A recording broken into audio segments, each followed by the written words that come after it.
राष्ट्रपति Vladimir Putin ने भारत का किया समर्थन। पुतिन ने कहा यूएनएससी में भारत को मिले स्थायी सदस्यता, भारत को यूएनएससी में स्थायी सदस्य बनाया जाना चाहिए। भारत के वजीर खारजा जो हैं डॉक्टर जयशंकर, ये कह रहे हैं कि हम यूएनएससी को रिफॉर्म करना चाहते हैं, हम इंडिया को उसका जो ड्यू स्टेटस है वो दिलाना चाहते हैं। ग्लोबल साउथ समिट हो रहा है, कल से स्टार्ट हो रहा है voice of global south summit, और इंडिया इस समिट को होस्ट कर रहा है। और फिर एक दफा इंडिया में कोई तकरीबन 125 कंट्रीज इसमें शामिल होंगे। Today, not being in the Security Council, I think we have to find ways of reforming the UN and other international bodies. My belief is that countries, those who are currently benefiting, will fight those changes, will resist those changes. And they believe India can contribute democratic way and an inclusive decision making होनी चाहिए कौम मुत्तहिदा and UN security council के अंदर। और दूसरा, India बार बार ये जो UNSC के एक्सपेंशन की बात कर रहा है, तो वो कह रहा है जी रीजनल रिप्रेजेंटेशन होनी चाहिए, कि इंडिया की जो यूनाइटेड नेशन सिक्योरिटी काउंसिल की रिफॉर्म की बात है, साउथ एशियन रीजन को कोई नहीं मौका मिला। डॉक्टर जयशंकर जो वो यूके में, और यूके में उन्होंने जो है वो कई जगहों पर बातचीत की कि जो 1 बिलियन पीपल जो है वो क्या सोचते हैं दुनिया के बारे में, यानी कि इंडिया के लोग जो है ना वो, क्योंकि अब मोस्ट पॉपुलस कंट्री बन चुका है, तो उसके वो इस तरीके से अपना टाइटल भी रखते हैं, तो ये बड़ा एक यानी इम्पैक्ट करने वाला। बल्कि 2+2 किया है भारत में जाके, वापसी पे डॉक्टर जयशंकर ने एक थप्पड़ भी मार दिया उनके मुंह पे। उनका चलो निकलो यहां से। उन्होंने कहा क्या है? उन्होंने कहा है अमेरिका दुनिया की वाहिद सुपर पावर नहीं है, ये जाती दफा उन्होंने तोहफे में दिया उनको। तो अपनी इंडिया की एक पॉलिसी जो है उस हवाले से बहुत सारी चीजें बता रहे थे, लेकिन पाकिस्तान जो है वो स्टिल एक ही चीज कह रहा है कि जी हमें अफगान तालिबान को के कारोबार आज बंद कर देने हैं। समझ से ना आने वाली बात है, इसमें किसका कसूर है? अगर इंडिया उन तमाम कंट्रीज के साथ अच्छे रिलेशंस रख सकता है, तो पाकिस्तान के साथ उसको अच्छे रिलेशंस रखने में कोई क्या मसला है? फिर इसका मतलब है कि मसला। दोस्तों जय हिंद। दोस्तों, भारत के विदेश मंत्री एस जयशंकर इस समय यूके में हैं, जहां पर उन्होंने बयान दिया कि भारत को वीटो पावर मिलना चाहिए और यूएनएससी में शामिल करना चाहिए हम सबको। तो इसके जवाब में पुतिन ने कहा कि हाँ, भारत को मिलना चाहिए और उनका समर्थन किया। व्लादिमीर पुतिन, रूस के राष्ट्रपति, और यूके भी समर्थन किया और फ्रांस भी किया। सिर्फ एक चाइना है जो भारत के खिलाफ खड़ा है, कह रहा है कि नहीं होना। तो ये यूएन से बड़ा तो हो नहीं सकता चाइना। यूएन को चाहिए कि भारत को 6ठे नंबर का मेंबरशिप मिल जाए और उसको समर्थन देना चाहिए।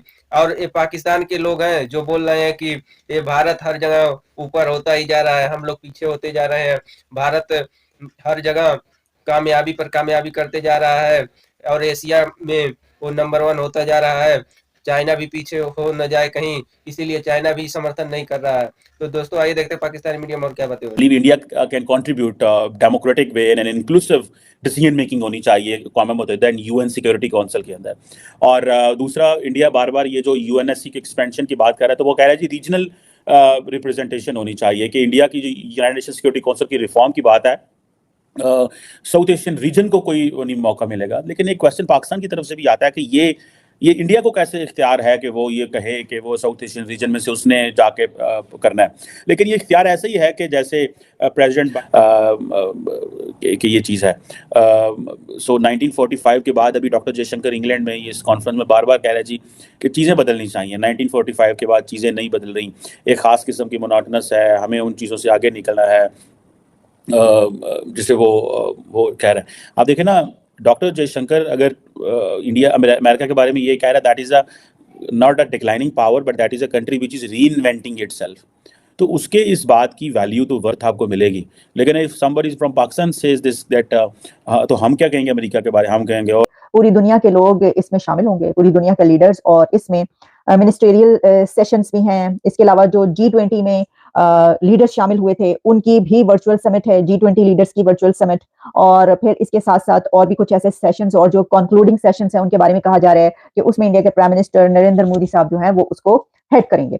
अच्छा, अब ये जो साउथ की आवाज है ना, global south, the voice of global south, ये बनना कोई इतना आसान नहीं है। इसकी वजह यह है कि ये कोई एक कंट्री सिर्फ नहीं चाहता कि वो ग्लोबल साउथ की आवाज बने। इसमें इंडिया तो ग्लोबल साउथ की आवाज कहता ही है कि वो है, लेकिन चाइना की भी ये एक रेस है, खासतौर पर चाइना और इंडिया के बीच। चाइना की कोशिश ये है कि जो कंट्रीज हैं उनको अपने हाथ में ले। जैसा कि हमने पहले भी कई दफा ये बात की कि अफ्रीका में जो है, जहां चाइना की काफी पहले से बहुत प्रेजेंस है, वहीं पर इंडिया ने बाद में जाकर जो अपनी बड़ी जबरदस्त प्रेजेंस जो एक शो की और अपना वहां पे जो है एक नाम और काम बना लिया। लेकिन ये जो ग्लोबल साउथ समिट है उसमें मैं आपको कुछ उसकी डिटेल्स बताई देती हूँ। 17 को जो है वो डिस्कस चैलेंजेस जो है इस वक्त ग्लोबल डेवलपमेंट्स जो हैं उसमें, और सस्टेन मोमेंटम जो है फॉर इंक्लूसिव वर्ल्ड ऑर्डर, और उसमें कहा जा रहा है कि वर्चुअल समिट G20 की जो लीडर्स हैं वो भी इसमें शामिल होंगे और अपनी राय का इजहार करेंगे। इसके अलावा जो initiative brought together 125 countries from the Global South to share their perspectives and priorities on a common platform. और फिर जो G20 की प्रेसिडेंसी है उसमें जो इंडिया के पास रही उस दौरान बहुत सी ऐसी मीटिंग्स हुई हैं, बहुत से यूएन सिक्योरिटी काउंसिल का परमानेंट मेंबर बनाने के लिए वोट डालेंगे। प्रेसिडेंट बाइडेन, ओबामा आएगा तो वो यही कहेगा, ट्रंप आएगा तो वो यही कहेगा। अभी मैं देख रहा था पोर्चुगल के प्रेसिडेंट जो है वो यूएन में कुछ स्पीच कर रहे थे इस साल सितंबर में, तो वो कह रहे थे, ऑस्ट्रेलिया कह रहा था। तो ये कॉन्फिडेंस ऐसे ही आता है। बल्कि अब जारी बात है, किसी ने पाकिस्तान की बात तो नहीं करनी कि इनको यूएनएससी का मेंबर बनाएं या उनके साथ इस तरह की चीज़ करें। तो ये क्वेश्चन है कि जी वो ये रीजनल रिप्रेजेंटेशन, इंडिया कहता है जी इस खित्ते में हम ही हैं, चाइना तो ऑलरेडी है। लेकिन ये क्वेश्चन है कि भाई ये इंडिया अगर यूएनएससी का मेंबर बनता है, परमानेंट मेंबर बनता है, पाकिस्तान के लिए तो मसले ही मसले शुरू हो जाएंगे ना। और वो जो एक नेचुरल कॉन्फिडेंस इंडिया का होगा वो तो we won't be in a position to match it in anyway. Pakistan उसको कभी कहीं मैच नहीं कर पाएगा, क्योंकि पाकिस्तान की वो कैपेसिटी नहीं होगी उन चीज़ों को करने के लिए। वो तो उन प्लेटफॉर्म्स पे जहाँ पे हमारी एक्सेस ही नहीं है, और ऑलरेडी वो उन प्लेटफॉर्म्स पर चला गया हुआ है। और इंडिया कह रहा है जी सिंस वर्ल्ड वॉर 2, अभी आप देखें वर्ल्ड वॉर 2 के बाद जो है जो कंटेम्प्रेरी जियोपॉलिटिकल लैंडस्केप है वो चेंज हो चुका हुआ है, और दुनिया की जो बड़ी लार्जेस्ट मोस्ट पॉपुलस डेमोक्रेसी है उसको मौका दिया जाना चाहिए इस चीज़ के हवाले से। और ये चीज़ इंडिया बार बार, जिसे वो कहते हैं ना, कह रहा है, इसके obviously it has a huge significance, इसकी बड़ी सिग्निफिकेंस है। लेकिन वो ये कह रहे हैं कि हम यूएनएससी को रिफॉर्म करना चाहते हैं, हम इंडिया को उसका जो ड्यू स्टेटस है वो दिलाना चाहते हैं, और इन चीज़ों के ऊपर और वो अपनी इंडिया की एक पॉलिसी जो है उस हवाले से बहुत सारी चीज़ें बता रहे थे। लेकिन पाकिस्तान जो है वो स्टिल एक ही चीज़ कह रहा है कि जी हमें अफ़गान तालिबान को के कारोबार आज बंद कर देने हैं। हमने जो है वो जिसे बोलते हैं कि मौका, आखिरी एक टाइम दे दिया है अफगान तालिबान मिलिटेंट्स को। वो हैं जिसमें कि बहुत कुछ बात की गई थी, जो कंट्रीज हैं ये वाले, इनको कैसे आगे लेकर बढ़ा जाएगा, अपलिफ्ट किया जाएगा, उसमें क्या क्या अचीवमेंट हासिल हो चुकी हैं वो भी इसमें शेयर की जाएंगी।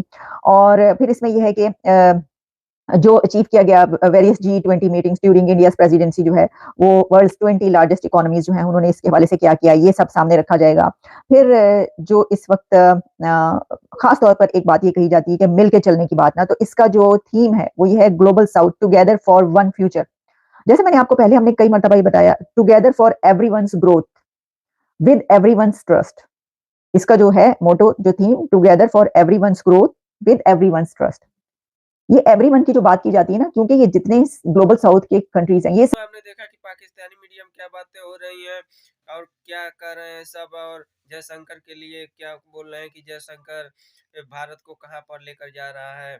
और ग्लोबल समिट होने जा रहा है जिसमें भारत में 170 देश लगभग आने वाले हैं। फिर से G20 में जो शामिल हुए थे वो भी आने वाले हैं, जिसको देख के पाकिस्तानी मीडिया के दम निकल रहा है कि क्या किया जाए क्या न किया जाए। भारत फिर बुला रहा है विदेशियों को और ऊपर होता ही जा रहा है। दोस्तों, अगर वीडियो आपको अच्छी लगती हो तो शेयर और सब्सक्राइब करना ना भूलें।